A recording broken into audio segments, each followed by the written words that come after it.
1990 का क्वेश्चन है। इस क्वेश्चन में बोला है कि एक planet moving in elliptical orbit around the sun. तीन चार टी यहाँ पे हमें दे रखी है काइनेटिक एनर्जी, वी दे रखी है हमें यहाँ पे ग्रेविटेशन पोटेंशियल एनर्जी, और ई दे रखी है टोटल एनर्जी, और L angular momentum, magnitude of angular momentum about the centre of force. Which of the following is correct?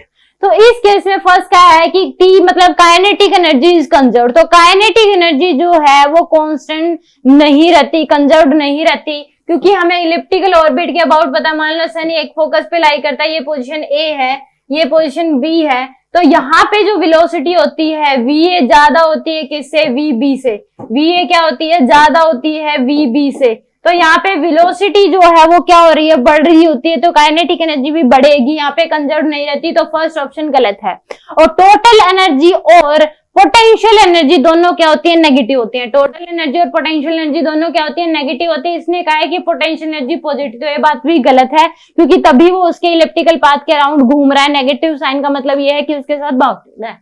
और ई जो ऑलवेज नेगेटिव, इसने कहा है कि टोटल एनर्जी, और मैंने कहा टोटल एनर्जी और पोटेंशियल एनर्जी दोनों नेगेटिव होते हैं, तो ये बात क्या है? इसकी सही है। तो यानी कि थर्ड ऑप्शन क्या होगा इसमें? करेक्ट होगा।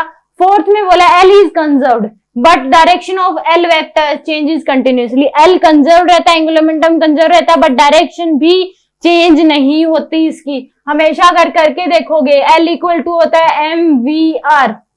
एम वी आर यानी कि एम इंटू में आर क्रॉस वी के बराबर। तो उस केस में अगर हम देखेंगे तो डायरेक्शन चेंज नहीं होती, ये आर वेक्टर की डायरेक्शन होगी, आर क्रॉस बी करोगे तो हमेशा ही बाहर की तरफ आएगी।